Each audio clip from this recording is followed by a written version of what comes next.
Hey everybody, welcome to the Science Hutch. Let's take a look at how electrons stack around atoms. Electrons have to live by certain rules. They have to go in levels. This first level is the lowest energy level.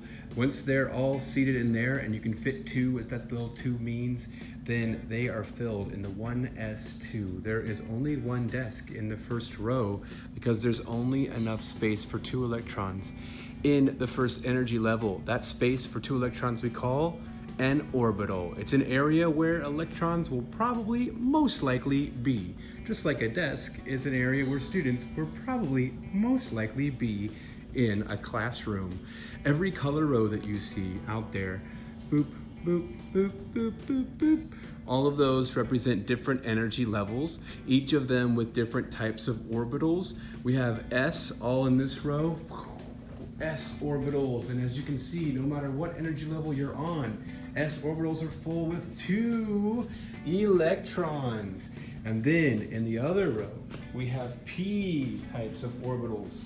P orbitals, there's actually three kinds of P orbitals that line up on the X, Y, and Z axes in our 3D space.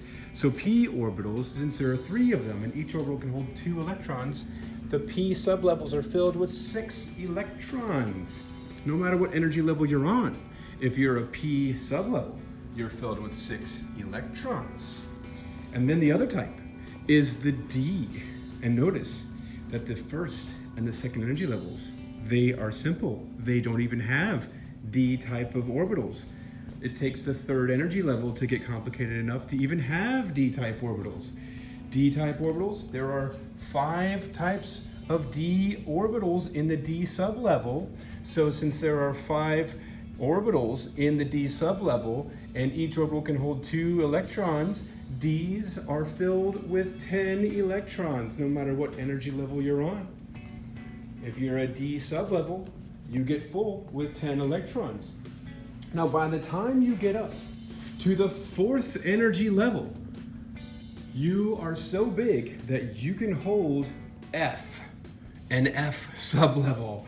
And an F type of orbital, there are 7 types of F orbitals, and so we can hold 14 electrons in those 7 types of F orbitals. So an F sublevel is full with 14 electrons, and the first F sublevel is that 4, and then we have 7 energy levels possible in the atoms of our universe. The way these electrons stack is the same way that these desks are facing. So if you were a student sitting in this desk and you look forward, there's no more students in your desk, it's time to level up to get the next electrons. And you go up to the 2s, and there's no one else looking in front of you, so it's time to level up. And where do we go? Oh, here we go, 2p6. And then you're looking forward, hey, there's someone in front of me.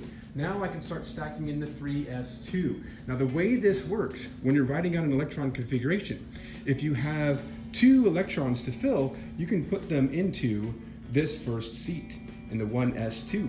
Now what if you had 3 electrons? You would have to go up, you'd put 2 in there, and then you could put your one left in the 2s2.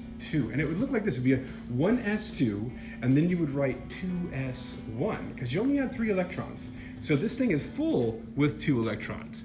But if you don't have 2 electrons, you don't have to fill it up. Now what if you had, let's say, 8 electrons?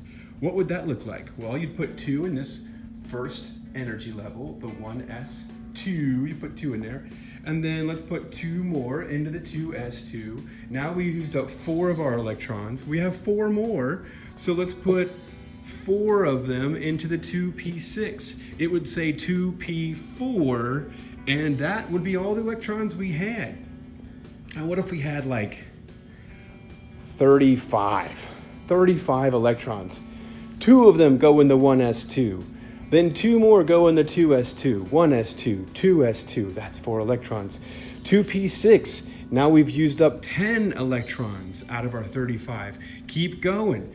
3s2, there's 2 more, that's 12 electrons. Now we have, go up 3p6, that's 18 electrons. And look who we're facing. Oh, we're facing 4s2. So the next one to put electrons in is the 4s2. So that's 2 more electrons. So far, 1s2, 2, 4, 4 plus 6, 10, 10 plus 2, 12 more, 12 plus 6, that's 18. We can put 2 more here. Now we got 20. We had to go all the way up to 35. So we're out of that row. We're not looking at anybody. Let's go up from 4s2 to 3d10. And we have this now. So now we've got 10 more we can put into the 3d10. And so far we have 2, 4, 10, 12. 12 plus 6, 18. 18 plus 2, we're at 20. Now we've got 30 that we can fit into there. 10 more electrons. We had to get to 35, so we have 5 more electrons. Let's see where we go from here. Who are we looking at from this seat? We're looking at 4p6. We had 5 more electrons to put down. This one can hold 6. Let's put our 5 down in there and finish this electron configuration out. Now you might be wondering to yourself, Self, what kind of elements does this even connect to? 35 electrons?